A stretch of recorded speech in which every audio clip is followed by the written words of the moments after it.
I am joined by my old man to discuss a few things about the loss at Old Trafford.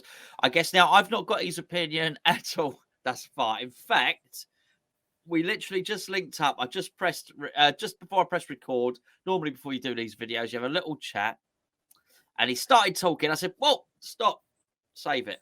So I do not know. We've not spoken on the phone. I do not know his opinion of the game at all. Before we get his opinion, let me just go through a few things. Obviously, Manchester United won, West Ham United 0. 16 shots, Man United, 13 shots, West Ham. They had 3 on target, we had 5.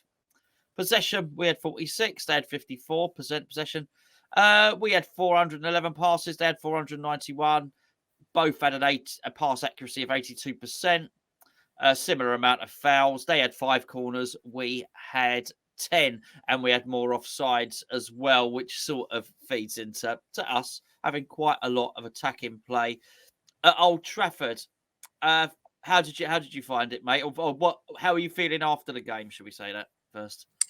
Incredibly frustrated. I was watching it down the club with some friends, and basically I said in about the 80th minute, I said, if we can score, we'll win this game, because we were all over them.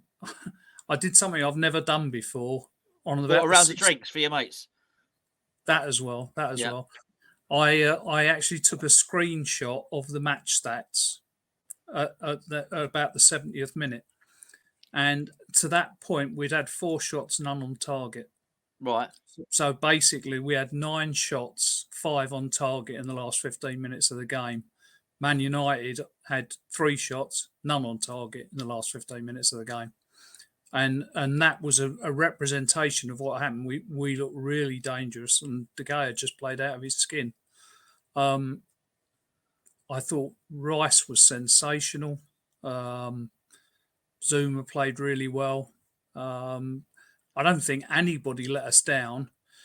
I thought in the first half, thought Downs was a little bit overawed by the occasion, maybe. I didn't think he was getting into the game quite in the way he has in some of the other games, but he seemed to grow into the game a bit.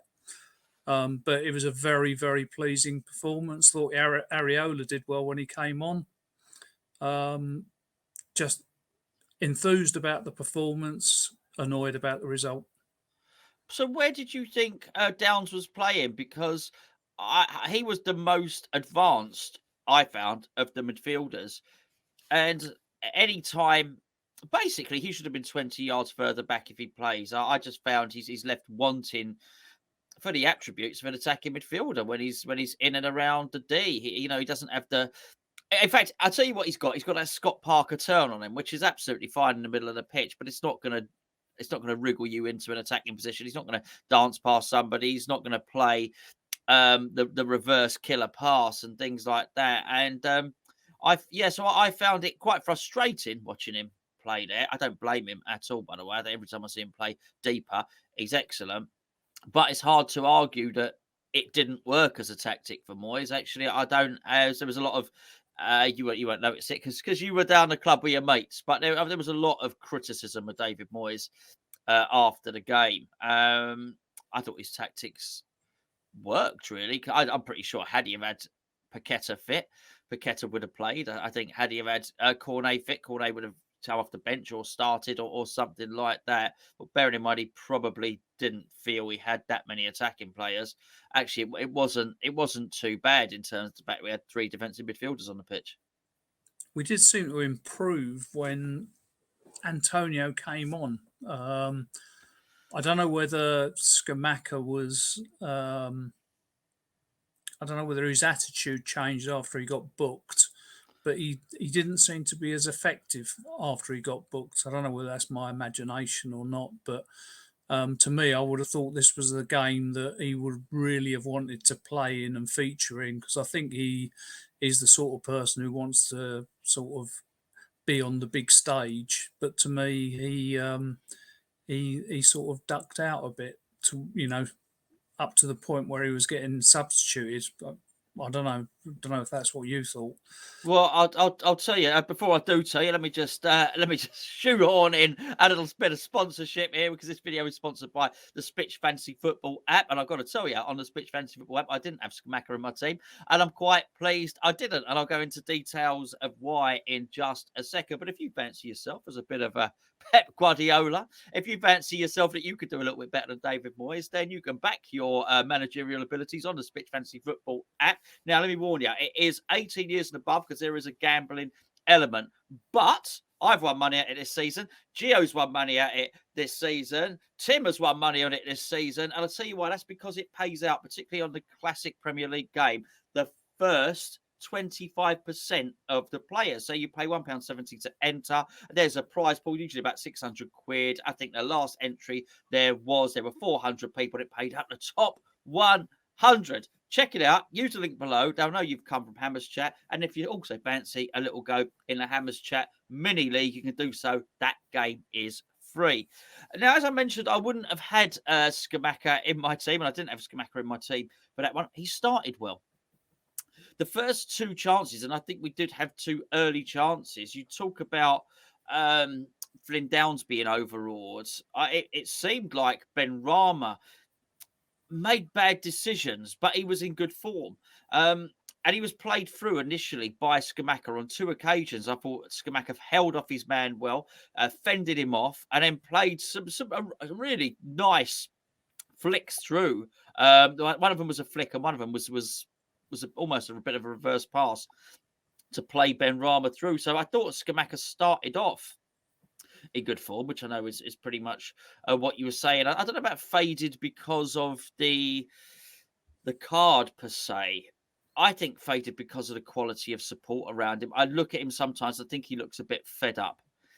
And it's not the first one, by the way. I've seen Declan Rice look fed up, and I've seen other people in the team look fed up. And the thing was, as opposed to other times when there's no one beside him, and I think he's on his own up front, I don't think that was the case. Just think maybe the person that was next to him, which is sometimes Flynn Downs, wasn't the person that he wanted or needed next to him. You know, I think there were times when Bowen got close to him, but Bowen spent most of that game getting dominated by Luke Shaw, I felt, as well. And you know, sort of Ben Rama, who I did think was our best attacking player for much of that game. Let me get that absolutely right. I don't see a massive. I see a link up with Scamacca playing Ben Rama, and I don't see an awful lot of Ben Rama linking up with him the other way. You know, I think Paqueta picks him out far more easily than Ben Rama does. I just wonder if he got a little bit frustrated of his lack of a proper attacking teammate or partner, if you like. I didn't really notice that, to be honest. I did notice that Ben Rama's played well. I just wish he could shoot properly. You know, so often he seems to shoot, and the goalkeeper could sort of pick up a newspaper and read a story before the ball arrives in the goal. He just doesn't seem to get any power in the shots. I don't know what's up with him in that instance. The one area that he really does seem to have improved in, which will delight Moyes, but well, it's not going to harm anyone else. But he is better out off the ball than he used to be, or without the ball. But attacking, he is getting better, but he just needs to improve his final product and his shooting.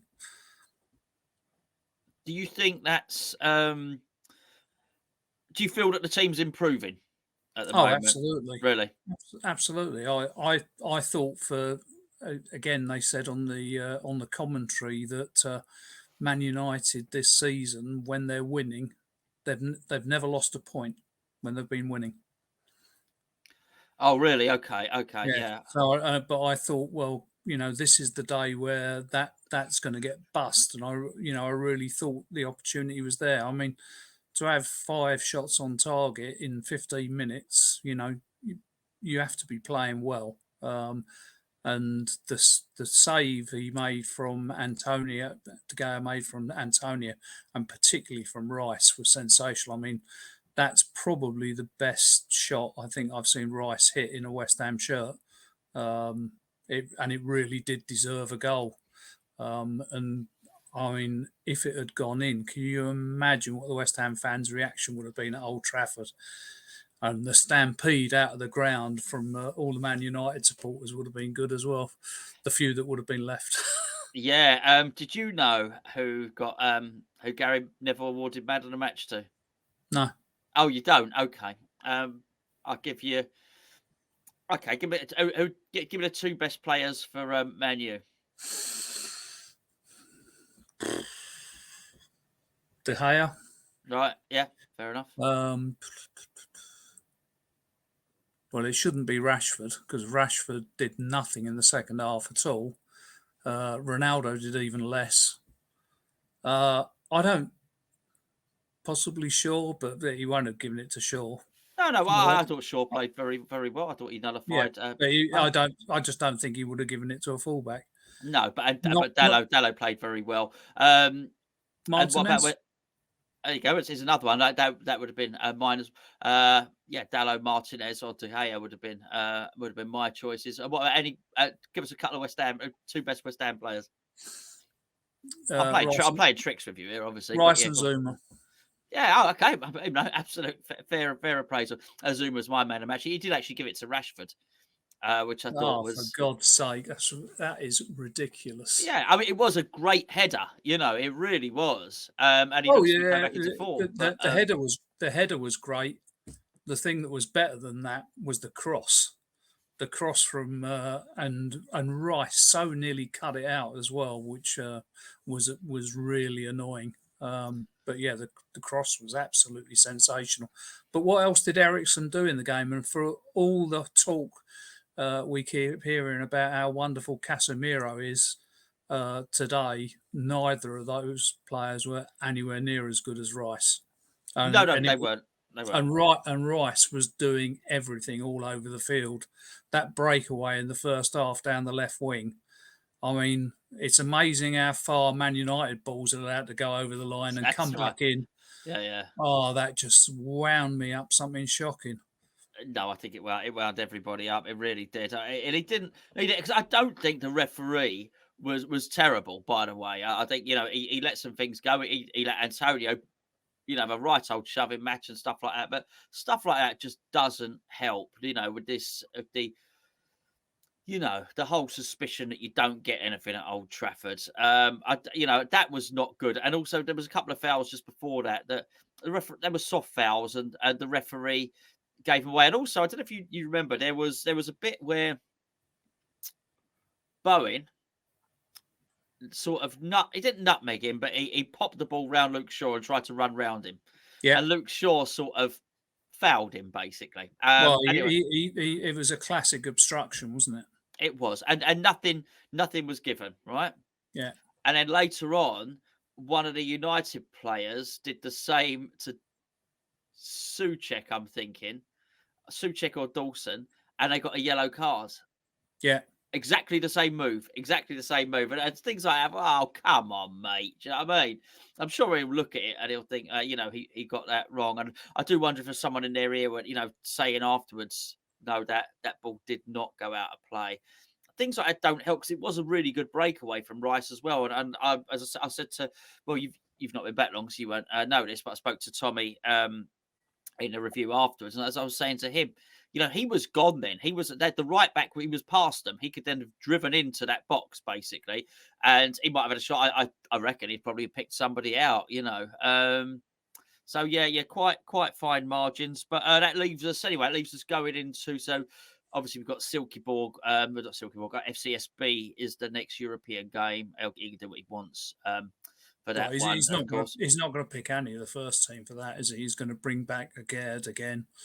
Yeah. He might play Agerd on Sunday. I'm not sure. But Um, next, the FC, there's nothing there apart from to give people a run out.